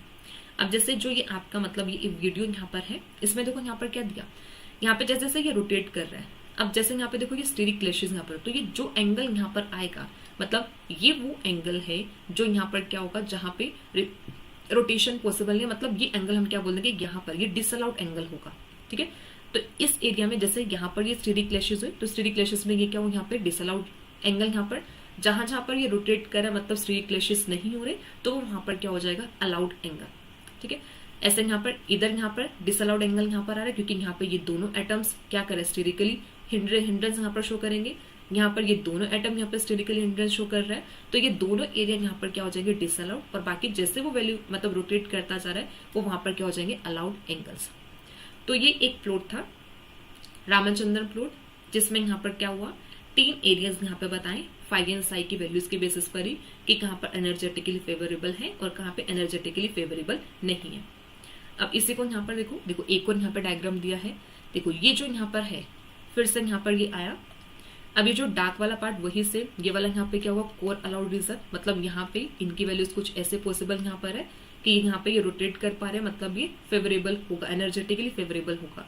यहाँ पर भी सेम क्या है कि कुछ वैल्यूज यहाँ पर आएंगे फाई एंड साई की, ये भी यहाँ पर क्या है, एनर्जेटिकली फेवरेबल। पर जब हम इस एरिया की यहाँ पर बात करते हैं तो इस एरिया में यहाँ पर जो वैल्यूज होंगी वो कैसी है, डिसफेवर्ड वैल्यूज है। जैसे यहाँ पे एग्जांपल दिया, फाई यहाँ पे 90 डिग्री एंड यहाँ पे साई क्या है -90 डिग्री, तो ये वैल्यूज यहाँ पे कैसे डिसफेवर्ड है, मतलब यहाँ पे फाई एंड साई रोटेट नहीं कर रहा होगा। ठीक है, ये वैल्यूज यहाँ पे नहीं आएंगी। ठीक है, अब ऐसे देखो जो यहाँ पे प्लॉट बनाया जाता है ना, रामचंद्रन प्लॉट जो बनता है ये हमारा हर अमाइनो एसिड के लिए भी बनता है और ये हमारा पेप्टाइड चेन के लिए भी बनता है। ठीक है, तो जैसे उन्होंने जो ऑब्जर्व किया, उन्होंने अमाइनो एसिड का बताया, जैसे उन्होंने एल एलानिल रेसिड्यू का यहाँ पर बताया। ठीक है, एल एलानिल रेसिड्यू के लिए यहाँ पर रामचंद्रन प्लॉट बना। देखो ये जो रामचंद्रन प्लॉट है ना, ये एक बेसिक प्लॉट है, वो आपको कोई भी पेप्टाइड चेन हो जिससे हम सेकेंडरी स्ट्रक्चर्स के बारे में बताता है या फिर आपकी अमाइनो एसिड रेसिड्यू हो, तो उन्होंने मतलब ये जो अलाउड, कोर अलाउड या फिर जो डिसअलाउड रीजन यहाँ पे दिए हैं ना, सबके लिए एक ही कॉमन सा प्लॉट यहाँ पे बना है। जैसे एल एलानिल रेसिड्यू के लिए ये प्लॉट हुआ, सेम यहाँ पर है कि ये वाली यहाँ पर ये जो वैल्यूज है, अगर हम एलानिन की यहाँ पे बात करें तो ये वाली वैल्यूज यहाँ पे क्या होंगी, ज्यादा एनर्जेटिकली फेवरेबल है। यहाँ पर ये जो वैल्यूज होंगी लेस एनर्जेटिकली फेवरेबल, यहाँ पे फिर से ये मोर एनर्जेटिकली फेवरेबल, यहाँ पे फिर से less energetically favourable, less energetically favourable, less energetically favourable, और ये जो रीजन यहाँ पर है, यहाँ पे क्या है, नॉट एनर्जेटिकली फेवरेबल, मतलब यहाँ पे वैल्यूज कैसी है, डिसफेवर्ड है। ठीक है, तो सिंपल सा वही क्या क्या देखो, सिंपल सा कैसे करेंगे, एलानिन रेसिड्यू लो। ठीक है, एलानिन रेसिड्यू लिया, उनको अलग अलग एंगल पे रोटेट करके देखोगे फाई एंड साई को, तो हमें वहां पे क्या देखने को मिला कि कुछ वैल्यूज वहां पे मिली कि वो जो वैल्यूज वहां पर है फाई एंड साई की, कुछ वैल्यूज पर तो वो क्या कर रहा है, रोटेशन शो कर रहा है, जो अनदर वैल्यूज है वहां पर वो रोटेशन शो नहीं कर रहा, तो वही हमारा डिसअलाउड रीजन और वही क्या बन जाता है हमारा अलाउड रीजन। और अलाउड एंगल्स और डिसअलाउड एंगल ऐसे ही हमारे क्या बनते हैं, टॉर्जन एंगल्स। ठीक है, अब ऐसे ही सेम आपका ये जो लिनेंजर बुक है, यहाँ पे पायरुवेट काइनेज के लिए भी रामचंद्र प्लॉट मेंशन किया गया है। पायरुवेट काइनेज एंजाइम, आप ग्लाइकोलिसिस में पढ़ते हो पायरुवेट काइनेज को। ठीक है, ये एक प्रोटीन यहाँ पर है। देखो इसका भी यहाँ पर क्या हुआ, सेम यहाँ पर ये एनर्जेटिकली फेवरेबल होगा ज्यादा, ये यहाँ पे लेस होगा। ठीक है, फिर से यहाँ पे more energetically favourable, less energetically favourable, जितना भी देखो व्हाइट एरिया है यहाँ पे कुछ भी नहीं रिप्रेजेंट किया, मतलब यहाँ पर ये वाली जो वैल्यूज है it is not favourable values. ठीक है, अब देखो जो प्लॉट होता है ना, इस प्लॉट में ना डॉट से भी रिप्रेजेंट करते हैं, और ये डॉट एक्चुअल में ना एंगल ऑफ रोटेशन बताती है। जहां पे ज्यादा डॉट्स हैं तो मतलब वो वाला एरिया ज्यादा फेवरेबल है, मतलब इस एरिया पे ये क्या कर सकता है, मतलब रोटेशन शो करेगा, एनर्जेटिकली फेवरेबल रोटेशन यहाँ पर होगी फाई एंड साई की। ठीक है, जैसे इस एरिया पे डॉट्स थी, यहाँ पर फिर आपको डॉट्स देखने को मिल रही है, तो सिंपल सा है, जो भी कोर अलाउड रीजन वाला पार्ट है वहां पे ज्यादा आपको डॉट्स देखने को मिलेंगी, जो आपका थोड़ा आउटर लिमिट वाला पार्ट है कम देखने को मिलेंगी, और जो आपका डिसअलाउड वाला पार्ट होता है वहां पे कोई भी डॉट देखने को नहीं मिलती। ठीक है, तो ऐसे यहाँ पर ये प्लॉट बनता है पायरुवेट काइनेज के लिए। अब देखो जैसे हमने रामचंद्र प्लॉट के बारे में इतना कुछ अभी समझा, ठीक है, कि रामचंद्र प्लॉट कैसे यहाँ पर बनता है, क्या है, बहुत इजी सा है, बस आपको एक ग्राफ बनाना आना चाहिए, एक्स एक्सेस वाई एक्सेस पता हो, माइनस पॉजिटिव वैल्यूज कैसे यहाँ पर आते हैं, बस एक प्लॉट बनाया और उस प्लॉट में बस फाई एंड साई की बस वैल्यूज को टेस्ट करते गए, जहां पर उसकी वैल्यूज हमें फेवरेबल मिलती है उसी को अलाउड रीजन या फिर अलाउड एंगल्स वहां पर आ जाता है, और जहां पे वैल्यूज हमें थोड़ी डिसफेवर्ड मिलती है, एनर्जेटिकली फेवरेबल नहीं होती, तो डिसअलाउड एंगल्स बन जाता है और वो डिसअलाउड रीजन बन जाता है उस प्लॉट में। ठीक है, अब देखो जैसे हमने अभी तक समझा, हमने एक कॉमन ग्राफ देखा जो सब में दिखा कि ये एक पायरुवेट काइनेज का ग्राफ बना, ये यहाँ पे एलानिन का रेसिड्यू का बना, ये हमने कॉमन समझा, जितना भी रामचंद्र प्लॉट बनता वो ऐसे ही बनता है। ठीक है, ये हमने एक वैल्यू यहाँ मतलब ये भी हमने देखा, तो सब में कॉमन था। देखो जब जैसे क्या ना, जैसे हमने जैसे अलग अलग अमाइनो एसिड्स का यहाँ पे रामचंद्र प्लॉट बनाया, तो सबका मोर और लेस सिमिलर सा रामचंद्र प्लॉट मिला, मतलब जैसे अभी ये बना हुआ है ऐसा ही सबका रामचंद्र प्लॉट आया। बट दो अमाइनो एसिड्स ऐसे हैं, प्रोलीन एंड ग्लाइसिन, जो क्या शो करते हैं, यूनिक रामचंद्रन प्लॉट। ठीक है, अब नॉर्मली अब ग्लाइसिन प्रोलीन के बारे में तो पढ़ते हो ना, ग्लाइसिन प्रोलीन हेलिक्स ब्रेकर, मतलब हर जगह ये कुछ ना कुछ करेंगे ही, तो यहाँ पर भी इन्होंने कर दिया कि रामचंद्र प्लॉट भी इनका यहाँ पर क्या हो गया, यूनिक। ठीक है, क्योंकि अगर देखो अगर आप प्रोलीन का भी देखते हो ना, प्रोलीन में भी यहाँ पर क्या होता है, स्ट्रक्चर थोड़ा डिफरेंट होता है, साइक्लिक स्ट्रक्चर होता है। एंड ग्लाइसिन की भी बात करते हैं तो ग्लाइसिन में क्या होता है, सिर्फ हाइड्रोजन प्रेजेंट होता है, तो उसकी फ्लेक्सिबल साइड चेन होती है, तो इस रीजन से यहाँ पर क्या होता है ना, इनके जो रामचंद्र प्लॉट बनते हैं थोड़े यूनिक बनते हैं। जैसे देखो अब एक यहाँ पे रामचंद्र प्लॉट दिया हुआ ग्लाइसिन का और एक यहाँ पे दिया हुआ प्रोलीन का। ठीक है, अब अभी तक हमने क्या किया, अभी तक हमने ये देखा था, जैसे अगर मैं यहाँ पे क्वाड्रेंट्स मेंशन कर दूं, ठीक है, it is first quadrant, second quadrant, third quadrant and this one is fourth quadrant. तो अगर आप रामचंद्र प्लॉट अभी तक अगर हम देखें तो हमने क्या देखा कि जो फोर्थ क्वाड्रेंट है ना, फोर्थ क्वाड्रेंट में ये डिसअलाउड रीजन है। ठीक है, हर एक अमाइनो एसिड के लिए, जैसे पायरुवेट काइनेज प्रोटीन है, ये डिसअलाउड रीजन है। देखो यहाँ पर वैल्यूज पॉसिबल ही नहीं है, आप इससे पहले वाले भी ग्राफ देख लो ना, कहीं पर भी देखो फोर्थ जो क्वाड्रेंट है यहाँ पे कहीं पर भी कोई भी वैल्यू पॉसिबल है ही नहीं फोर्थ क्वाड्रेंट पे। ठीक है, बट जैसे ही आप किसकी तरफ आते हो, ग्लाइसिन की तरफ आते हो, ग्लाइसिन में देखो फर्स्ट बी, सेकेंड बी, फिर यहाँ पे थर्ड बी और फिर यहाँ पे फोर्थ बी, फोर्थ में भी यहाँ पर क्या प्रेजेंट है, यहाँ पर फाई एंड साई की वैल्यूज पॉसिबल है। ठीक है, तो ग्लाइसिन के यहाँ पर क्या है, phi and psi values fourth quadrant में भी पॉसिबल है। क्यों पॉसिबल है, ग्लाइसिन में सिंपल सा क्या प्रेजेंट होता है, साइड चेन में हाइड्रोजन ना, हाइड्रोजन ही तो प्रेजेंट है। अब जब वहां पे फाई एंड साई एंगल को मूव करना है, रोटेट करना है, तो हाइड्रोजन एक छोटा सा एटम है, ठीक है, बिल्कुल छोटा सा एटम है, अब वो क्या करेगा, रिस्ट्रिक्ट रोटेशन करेगा ही नहीं, तो मतलब वहां पे कुछ क्लैशेस इतने ज्यादा होंगे ही नहीं, तो आप क्या करो, फाई एंड साई एंगल को रोटेट करते रहो, मतलब वहां पे वैल्यूज चेंज करके रोटेशन देखते रहो, तो आपको बहुत सारी एंगल्स पर क्या मिल जाएंगे, स्टेबल कन्फर्मेशन मिल जाएंगे, मतलब बहुत सारे एंगल्स ऐसे मिल जाएंगे जो एनर्जेटिकली फेवरेबल होंगे। तो इसी रीजन की वजह से जो ग्लाइसिन होता है, glycine exhibit all four quadrants in Ramachandran plot. इस पॉइंट को नोट कर लेना, एग्जाम में क्वेश्चन मिलेगा इस स्टेटमेंट से, कैसे यहाँ पर पूछ लेते हैं कि जो ग्लाइसिन है, ग्लाइसिन या फिर ऐसा होता है glycine exhibit the maximum area in the Ramachandran plot, ऐसे भी लिख सकते हो, ऐसे भी हो सकता है। या फिर हम क्या बोल सकते हैं, glycine present in all 4 quadrants in the Ramachandran plot. ठीक है, क्यों? Due to the flexible side chain, सिर्फ हाइड्रोजन है तो इसलिए रोटेट करते जाओ, हर एक वैल्यू वहां पे पॉसिबल कंफर्मेशन मिलती रहेगी। तभी देखो, अब देखो वही सेम, ये डार्क वाला एरिया जितना भी होगा कोर अलाउड वाला होगा, यहाँ पर भी इसका कोर अलाउड रीजन बनता है, यहाँ पर भी इसका कोर अलाउड रीजन बनता है, यहाँ पर भी इसका क्या बनता है, कोर अलाउड रीजन। फिर थोड़ा लाइट ग्रीन से जो रिप्रेजेंट किया है, ये यहाँ पर इसका कैसा होगा, आउटर लिमिट, और ये जो व्हाइट वाला एरिया है वो क्या है, डिसअलाउड। ठीक है, देखो व्हाइट वाला एरिया बहुत कम है, डिसअलाउड एरिया ग्लाइसिन के लिए कम होता है, मैक्सिमम एरिया उसका किस में जाता है, अलाउड में जाता है। तो जो ग्लाइसिन होता है वो मैक्सिमम अलाउड रीजन को एग्जिबिट करता है। ग्लाइसिन ऑल 4 क्वाड्रेंट्स में प्रेजेंट होता है, क्योंकि इसका जो अलाउड रीजन है वो 4th क्वाड्रेंट में भी प्रेजेंट होता है ग्लाइसिन के लिए, बट और किसी अमीनो एसिड के लिए नहीं है।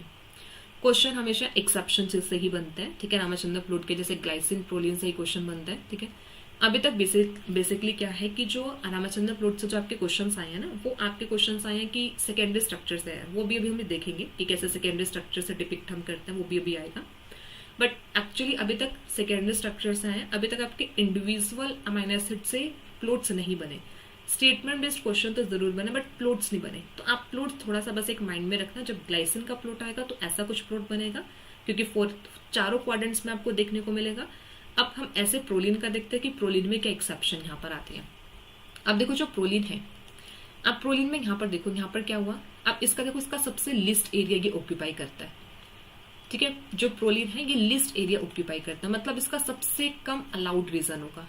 देखो सिंपल सा, यहाँ पर ये ही सिर्फ इसका एक कोर अलाउड रीजन है, यहाँ पर कुछ नहीं प्रेजेंट है, यहाँ पर कोई कोर अलाउड रीजन नहीं है, और ये यहाँ पर क्या outer limit of core allowed reason. तो सिर्फ किस में अगर हम देखा जाए तो सिर्फ एक फर्स्ट क्वाड्रेंट में इसका कोर अलाउड रीजन प्रेजेंट है, यहां से इसका 3rd क्वाड्रेंट में, ना तो ये यहाँ पे 2nd क्वाड्रेंट में प्रेजेंट है, ना ही ये 4th क्वाड्रेंट में प्रेजेंट है। क्योंकि जो प्रोलिन होता है ना, प्रोलिन का अगर आप लोगों को स्ट्रक्चर याद हो तो उसमें हम क्या करते हैं ना, उसका वहां पर जो होता है, उसके जो अमाइनो ग्रुप होता है, अल्फा अमाइनो ग्रुप, वो साइक्लिक चेन के साथ ही एसोसिएटेड रहता है, मतलब साइड चेन के साथ एसोसिएटेड होता है। तो वहां पे रोटेशन बहुत ही ज्यादा रिस्ट्रिक्टेड होती है, तो इस वजह से वो पॉसिबल ही नहीं होता है वहां पे फाई एंड साई एंगल्स को रोटेट करना। इतनी पॉसिबल वैल्यूज हमें मिलती नहीं है, इतनी स्टेबल कंफर्मेशन मिलती नहीं है। इसी रीजन से जो प्रोलिन होता है लिस्ट एरिया ऑक्यूपाई करता है। इसी रीजन से हम प्रोलिन को हेलिक्स ब्रेकर भी बोलते हैं, क्योंकि वो हेलिकल की जो सर्टेन एंगल पर रोटेट करना होता है, उस एंगल पर वो रोटेट करता ही नहीं है। ठीक है, अब देखो इसी के साथ जैसे एक तो यहाँ पर ये हुआ ना, हमने ये देखा ना कि जो ग्लाइसिन है, ग्लाइसिन किस में प्रेजेंट होगा, ग्लाइसिन प्रेजेंट होगा ऑल 4 क्वाड्रेंट्स में। ठीक है, एक तो आपको ये ध्यान रखना है, glycine present in all 4 quadrants. ठीक है, चारों क्वाड्रेंट्स में ये प्रेजेंट होगा। ठीक है, अब जब हम प्रोलिन की बात करते हैं, प्रोलिन क्या करता है, it occupy the list area, सबसे कम एरिया को ऑक्यूपाई करेगा। ठीक है, अब प्रोलिन जो यहाँ पर है ना, प्रोलिन में देखो हम एक स्टेटमेंट यहाँ पर बोलते हैं कि जो प्रोलिन होता है इसका जो फाई एंगल है, phi angle is more restricted than, phi angle यहां पर क्या होता है, it is more restricted than psi angle. ठीक है, साई एंगल से ज्यादा इसका यहां पर क्या करता है, फाई एंगल रिस्ट्रिक्टेड होता है। ठीक है, वैसे तो दोनों एंगल्स ही रिस्ट्रिक्टेड है, बट अगर दोनों में भी कंपेयर करें तो phi is more than the psi. देखो समझेंगे, ये यहाँ पे प्रोलिन का स्ट्रक्चर देखो कैसे, ये एन है। ठीक है, एन यहाँ पर है, इधर से यहाँ पर अगर हम देखें ना, ये यहाँ पे सी अल्फा है, ये अमाइनो ग्रुप है। ठीक है, इधर से यहाँ पर अगर देखो ना, ये जो यहाँ पे सी अल्फा हुआ, इसके साथ यहाँ पे सी एच। ठीक है, यहाँ पे सी एच, ऐसे यहाँ पर क्या है, सी एच। देखो ये अल्फा कार्बन है, इस अल्फा कार्बन के साथ ये अमाइनो ग्रुप यहाँ पे प्रेजेंट है। ठीक है, ये इसका यहाँ पे कार्बोक्सिल ग्रुप प्रेजेंट हुआ। ठीक है, और यहाँ पे कार्बन के साथ इधर यहाँ पे हाइड्रोजन लगा दोगे तो इसके ये 4 बॉन्ड यहाँ पे पूरे हो गए। ठीक है, इधर से यहाँ पे इसकी साइड चेन, तो ये जो यहाँ पर है ना, ये इसके यहाँ पर क्या आर है, साइड चेन है, बट इसकी जो साइड चेन है वो किसके साथ, नाइट्रोजन के साथ ही यहाँ पे कैसे होती है, एसोसिएटेड होती है। ठीक है, नाइट्रोजन के साथ ही एसोसिएटेड रहती है, अल्फा अमाइनो ग्रुप के साथ एसोसिएटेड रहती है। तो अब देखो ये जो यहाँ पर है एनसी अल्फा, एनसी अल्फा यहाँ पे क्या है, ये फाई एंगल, सी अल्फा से यहाँ पर क्या हुआ, ये साई एंगल। तो अब एक चीज देखो, अगर आपको यहाँ से रोटेट करना है और आपको यहाँ से रोटेट करना है, तो अब बताओ कहाँ पे रिस्ट्रिक्टेड रोटेशन है, मतलब कहाँ पे सबसे ज्यादा डिफिकल्टी होने वाली है रोटेट करने में। अब यहाँ पे रोटेशन में डिफिकल्टी होगी ना, क्योंकि इसके साथ देखो यहाँ पे एन बी है, फिर एन बी यहाँ पे इतने साइक्लिक स्ट्रक्चर के साथ, मतलब चेन के साथ, साइड चेन के साथ एसोसिएटेड रहा। और यहाँ पर ये जो साई है, ये साई जो यहाँ पर होगा, ये तो यहाँ पे फ्री है, मतलब फ्री इज लाइक कि यहाँ पे रिस्ट्रिक्टेड रोटेशन तो यहाँ भी है, बट यहाँ पे थोड़ी कम होगी। तो इसी रीजन से हम क्या बोलते हैं कि जो फाई एंगल होता है, phi angle is more restricted than the psi angle. तो प्रोलिन ग्लाइसिन की जितने भी एक्सेप्शन है वो याद रखना, ठीक है। ग्लाइसिन का क्या रहता है, वो ऑल फोर क्वाड्रेंट। प्रोलिन का क्या रहता है कि वो जस्ट क्या करता है, सबसे लिस्ट एरिया को ऑक्यूपाई करता है, ठीक है। अब यहाँ पे कुछ और चीजें यहाँ पे मेंशन है, जैसे यहाँ पर एक ये मेंशन है कि जो डायहेड्रल एंगल्स होते हैं of the amino acids in unfolded protein are exclusively positive. एक स्टेटमेंट ये याद कर लेना कि जो अनफोल्डेड प्रोटीन्स होते हैं वहां पे जो डायहेड्रल एंगल्स है दे आर एक्सक्लूसिवली पॉजिटिव। अब हमने जितना देखा, हमने अमीनो एसिड्स के रिस्पेक्ट में रामचंद्र प्लॉट को समझ लिया। अब नेक्स्ट हमारा यहाँ पर आता है रामचंद्र प्लॉट। ये क्या करते हैं, also helps to identify the secondary structures that are made apparent by the phi-psi angles that commonly exist together in beta sheets, alpha helices or other structures within a protein।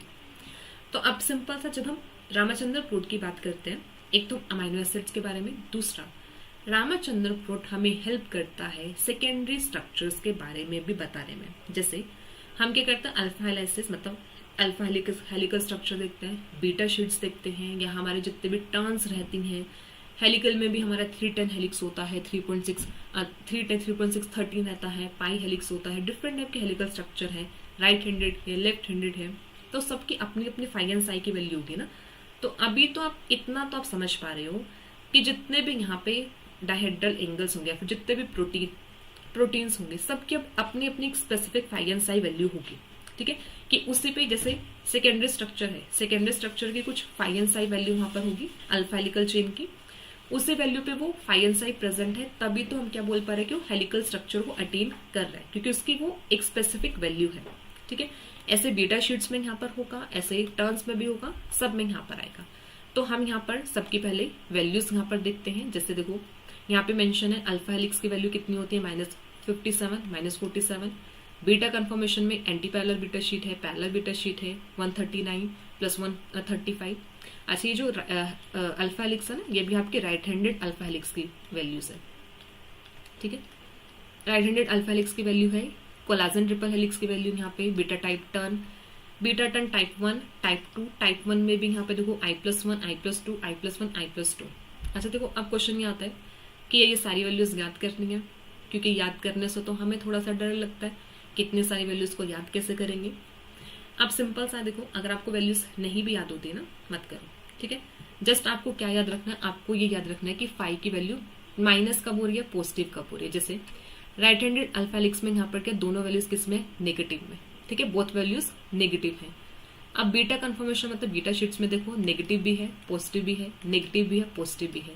Collagen में भी negative भी है, positive भी है। Beta turn में फिर से दोनों वैल्यूज किस में, नेगेटिव में है, टाइप 1 में, ठीक है। I+2 में एक माइनस में, एक जीरो में है। टाइप 2 में दोनों वैल्यूज यहाँ पे एक माइनस में, एक पॉजिटिव में, एक पॉजिटिव में, एक जीरो में, ठीक है। अब सिंपल सा देखो, ये यहाँ पे आपकी दोनों वैल्यू किस में आ रही है, नेगेटिव में आ रही है। यहाँ पर नेगेटिव भी है, यहाँ पे पॉजिटिव भी है। यहाँ पे फिर से वैल्यू किस में आ रही है, आपकी नेगेटिव में आ रही है। यहाँ पे वैल्यू फिर से किस में आ रही है, नेगेटिव में आ रही है। यहाँ पे फिर से वैल्यू किस में, नेगेटिव एंड पॉजिटिव दोनों है। यहाँ पर वैल्यू कैसे, पॉजिटिव। तो नेगेटिव पॉजिटिव का थोड़ा सा ध्यान रख लेना, क्योंकि क्वाड्रेंट कौन से क्वाड्रेंट में कौन सा प्रोटीन प्रेजेंट है वो तो आपको इसी से ही पता लगेगा, इनकी नेगेटिव एंड पॉजिटिव वैल्यूज से, ठीक है। अब एक तो ये कुछ वैल्यूज है, इसी के साथ साथ कुछ और वैल्यूज यहाँ पे मैंने मेंशन की है, वो देखना। जैसे राइट हैंडेड 310 हेलिक्स, इसकी वैल्यू यहाँ पे क्या, -49 -26। राइट हैंडेड पाई हेलिक्स -57 -70। फिर लेफ्ट हैंडेड हेलिक्स यहाँ पर होगा 57 एंड 47। तो देखो फिर से यहाँ पे ये दोनों वैल्यूज किस में आ रही है, नेगेटिव नेगेटिव, ठीक है। अब यहाँ पे दोनों वैल्यूज कैसे आ रही है, पॉजिटिव पॉजिटिव। और वैसे भी ऐसा होता है, जो हमारा राइट हैंडेड होता है ना, उसी के जस्ट अपोजिट वैल्यू हमारी लेफ्ट हैंडेड में होती है। अगर राइट हैंडेड की वैल्यूज आपकी सारी नेगेटिव में है तो लेफ्ट हैंडेड में पॉजिटिव में जाता है। अगर राइट हैंडेड में सारी की सारी वैल्यू पॉजिटिव में है तो लेफ्ट हैंडेड में नेगेटिव में होता है। तो इनका साइन का चेंज होता है, वैल्यू में कुछ फर्क नहीं होता, ठीक है। तो एक तो वैल्यूज तो थोड़ा सा आपको याद करना पड़ेगा, बस ध्यान इतना रख लेना, नेगेटिव पॉजिटिव किसमें नेगेटिव पॉजिटिव ये सब है, ठीक है। अब एक चीज यहाँ पे देखो, जैसे अब यहाँ पे टाइप 1 टाइप 2 बीटा टर्न आया ना, तो जैसे हमने एक टाइप 1 एंड टाइप 2 में हमने यहाँ पे क्या एक I+1 डिग्री, एक हमने क्या I+2 डिग्री, फिर हमने I+1 एंड I+2। तो इसमें देखो यहाँ पे I+1 एंड I+2 का मतलब क्या है, I+1 का मतलब यहाँ पर है सेकेंड जो यहाँ पे अमाइनो एसिड होगा, ऐसे I+2 का मतलब यहाँ पर है जो थर्ड अमाइनो एसिड होगा। तो जैसे I+1 यहाँ पे ये सेकेंड हुआ, सेकेंड ये प्रेजेंट है और ये थर्ड, तो वहां पर एक तो सेकेंड का एंगल यहाँ पे बता रहा है कितने डिग्री का है, और एक वहां पे बता रहा है थर्ड का, second and third amino acid की बात है। देखो जैसे ये टाइप 1 में I+1 डिग्री बताया, I+2 डिग्री, तो ये टाइप 1 में यहाँ पे -1 -60 -30 ये यहाँ पे यह हो जाएगा फाई एंड साई।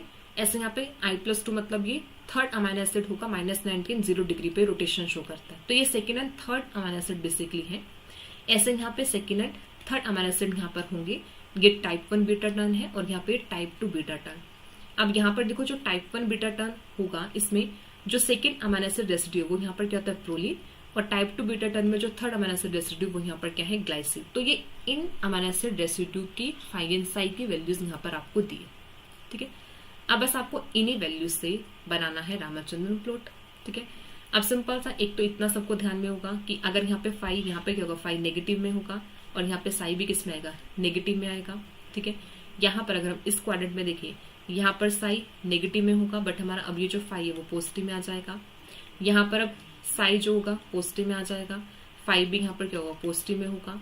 यहाँ पर अब जो फाई है वो पॉजिटिव में हो जाएगा, और साई जो यहाँ पर वो किस में आ जाएगा हमारा नेगेटिव में। बस देखो कुछ नहीं किया, ये एक्सिस देखिए, ये वाली एक्सिस यहाँ पे फाई नेगेटिव, ये एक्सिस यहाँ पे साई नेगेटिव, फिर ये एक्सिस यहाँ पे फाई पॉजिटिव, ठीक है। ये एक्सिस यहाँ पे साई क्या है नेगेटिव, फिर यहाँ पे ये एक्स एक्सिस है, ठीक है। ये एक्स एक्सिस यहाँ पर देखो इस क्वाड्रेंट में ये वाला यहाँ पर किस में जाएगा फाई पॉजिटिव में, साई पॉजिटिव में। ऐसे यहाँ पर ये जो होगा यहाँ पे फाई किस में आ जाएगा नेगेटिव में एंड साई पॉजिटिव में, ठीक है। तो अब वही जो नेगेटिव पॉजिटिव के जो वैल्यूज है उनको अब याद करके बस यहाँ पे पुट करते जाना, ठीक है। जैसे ये आपका किसको रिप्रेजेंट करता है, राइट हैंडेड अल्फा हेलिक्स को रिप्रेजेंट करता है। ये आपका किसको रिप्रेजेंट कर रहा है, एंटी पैरेलल बीटा शीट को रिप्रेजेंट कर रहा है। ये किसको करता है पैरेलल बीटा शीट, यहाँ पे कोलाजन ट्रिपल हेलिक्स, ये यहाँ पर क्या होगा राइट हैंडेड बीटा शीट, और ये यहाँ पर क्या हो जाएगा लेफ्ट हैंडेड अल्फा हेलिक्स, ठीक है। अब एक तो आपके क्वेश्चन यही से बनते हैं, डायरेक्ट ABCD मेंशन कर देते हैं, पूछ लेते हैं कि ए किसको रिप्रेजेंट करता है, बी किसको रिप्रेजेंट करता है, सी किसको रिप्रेजेंट करता है, डी किसको रिप्रेजेंट करता है। इसी के साथ जैसे यहाँ पर मेंशन करते हैं, जैसे ये यहाँ पर होगा ना, ये मतलब इसको क्वाड्रेंट के टर्म में भी बोल सकते हो। जैसे ये आपका यहाँ पर होगा, ये होगा अपर लेफ्ट, ठीक है, अपर लेफ्ट। ये यहाँ पर होगा आपका अपर राइट, ठीक है, अपर राइट। ये यहाँ पर होगा लोअर राइट, ठीक है, और ये यहाँ पर हो जाएगा लोअर लेफ्ट, ठीक है। तो 4 क्वाड्रेंट्स आपके, lower left, lower right, upper left, upper right. तो जस्ट आपको याद रखना है अपर लेफ्ट में कौन कौन से स्ट्रक्चर्स यहाँ पर आता है, secondary structure anti parallel beta sheet, beta parallel sheet, collagen triple helix and right twisted beta sheets, ठीक है। ऐसे आपका जो अपर राइट है वहां पर क्या आता है लेफ्ट हैंडेड अल्फा हेलिक्स है। ऐसा आपको जो यहाँ पे लोअर लेफ्ट होगा वहां पर क्या आ जाते हैं, वहां पर आएगा राइट हैंडेड अल्फा हेलिक्स। ऐसे भी याद कर सकते हो, राइट हैंडेड अल्फा हेलिक्स आपका लोअर लेफ्ट में है, तो ऐसे ही अपर राइट में इसके जस्ट अपोजिट यहाँ पर क्या आ जाएगा लेफ्ट हैंडेड अल्फा हेलिक्स। और ये जो फोर्थ क्वाड्रेंट है लोअर राइट, यहाँ पे कोई भी टाइप का सेकेंडरी स्ट्रक्चर नहीं मिलता, क्योंकि ये क्या है एक डिसअलाउड रीजन, ठीक है। अब ऐसे ही सारे स्ट्रक्चर्स को यहाँ पे रिप्रेजेंट कर सकते हो, और आप मतलब इजी तरीके से याद कर सकते हो, ठीक है। टफ नहीं है, बहुत ईजी है, जस्ट फाई साई का समझ में आना चाहिए कि एक्चुअल में वो होता क्या है। अब देखो जो ये रामचंद्र प्लॉट हमने किया, ये हमारा यहाँ पर होता है for the L amino acids, ठीक है। ये होता है for the L amino acids, ठीक है। अगर हम यही Ramchandra plot D amino acids के लिए बनाएं, तो D अमाइनो एसिड्स के लिए यहाँ पे सब वैल्यूज हो जाती हैं अपोजिट। जैसे L अमाइनो एसिड में यहाँ पर देखो अपोजिट, जैसे अभी बताया था, देखो जैसे हमारा यहाँ पे हमने ये राइट हैंड लेफ्ट हैंडेड का देखा था। अब ये जितने भी स्ट्रक्चर्स यहाँ पे बनते हैं ये L अमाइनो एसिड्स के हैं। जब हम D अमाइनो एसिड्स की बात करते हैं तो सब कुछ अपोजिट हो जाता है। जैसे ये 5 यहाँ पर आएगा, ये साई होगा 0 डिग्री, यहाँ पर ये प्लस 180 डिग्री, यहाँ पर ये माइनस 180 डिग्री, ठीक है। यहाँ पर ये क्या होगा प्लस 180 डिग्री, ठीक है। तो इसमें जस्ट क्या करता है ना, डायगनली अपोजिट करता है। डायगनली अपोजिट मतलब जितने भी स्ट्रक्चर यहाँ पे प्रेजेंट है वो यहाँ पर पहुंच जाएंगे, जितने भी स्ट्रक्चर यहाँ पे प्रेजेंट है वो यहाँ पर आ जाएंगे। जैसे देखो हमने अभी तक एल अमीनो एसिड्स में क्या किया था कि जो फोर्थ क्वाड्रेंट था it was disallowed region, fourth quadrant में कोई भी स्ट्रक्चर नहीं प्रेजेंट था। लेकिन जब हम डी अमीनो एसिड्स की बात करेंगे तो यहाँ पर ये जो फर्स्ट क्वाड्रेंट होगा ये यहाँ पर हो जाएगा डिसअलाउड, ठीक है, ये यहाँ पर हो जाएगा आपका डिसअलाउड रीजन, मतलब अब फर्स्ट क्वाड्रेंट में आपका कोई भी पेप्टाइड चेन प्रेजेंट ही नहीं होगी, जस्ट सब टोटली अपोजिट हो जाएगा, ठीक है। जैसे देखो अब ये आपका यहाँ पे डी अमीनो एसिड के लिए यहाँ पर आया, ठीक है। अब इस डी अमीनो एसिड में देखो यहाँ पर क्या बना, यहाँ पर जो आपका इस क्वाड्रेंट में था वो सब स्ट्रक्चर कहाँ पे चला गया, आपका ये चला गया लोअर राइट में, ठीक है। ऐसे यहाँ पर भी देखो जो यहाँ पे आपका लोअर लेफ्ट में था वो कहाँ पर चला गया, आपका अपर राइट में, जो अपर राइट में था वो कहाँ पर आ गया, लोअर लेफ्ट में। तो जब भी एग्जाम में क्वेश्चन आएगा तो एग्जाम में आपको ये देखना है कि वहां पर क्वेश्चन किसके बारे में पूछा है, एल अमीनो एसिड्स के बारे में या फिर डी अमीनो एसिड्स के बारे में। ये जरूर नोटिस रखना, क्योंकि काफी सारे स्टूडेंट्स यहाँ पे मिस्टेक कर देते हैं, वो ये नहीं ध्यान देते कि कौन से अमीनो एसिड का वहां पे रामाचंद्रन प्लॉट पूछा है या फिर कौन से पेप्टाइड चेन की वो अमीनो एसिड वो पेप्टाइड चेन बनी हुई है। तो जब भी डी होगा तो टोटली आपका जो भी आपने याद किया होगा वो सब टोटली अपोजिट हो जाएगा, ठीक है। तो रामाचंद्रन प्लॉट में अभी तक हमने देखा, मतलब रामाचंद्रन प्लॉट अब हमारा कंप्लीट हो गया है, जिसमें पहले हमने डायहेड्रल एंगल को समझा। आई होप आप लोगों को क्लियर हुआ होगा कि जो डायहेड्रल एंगल्स है वो एक्चुअल में कैसे यहाँ पर बनते हैं, ठीक है, वो सब आपको क्लियर होगा। रिस्ट्रिक्टेड रोटेशन कैसे है, ऑलवेज वैल्यूज पॉसिबल है या फिर नहीं है, उन्हीं एंगल्स को समझ के फिर हमने अमीनो एसिड्स के रामाचंद्रन प्लॉट बनाए। फिर उसी से हमने यहाँ पे सेकेंडरी स्ट्रक्चर्स को समझा। सेकेंडरी स्ट्रक्चर्स में भी यहाँ पे एल अमीनो एसिड्स के अगर सेकेंडरी स्ट्रक्चर बना होगा तब क्या होगा, एनडी अमीनो एसिड का स्ट्रक्चर बना होगा, तो मतलब कैसे रामाचंद्रन प्लॉट बनता है। सो आई होप ये लेक्चर आप लोगों के लिए हेल्पफुल रहेगा।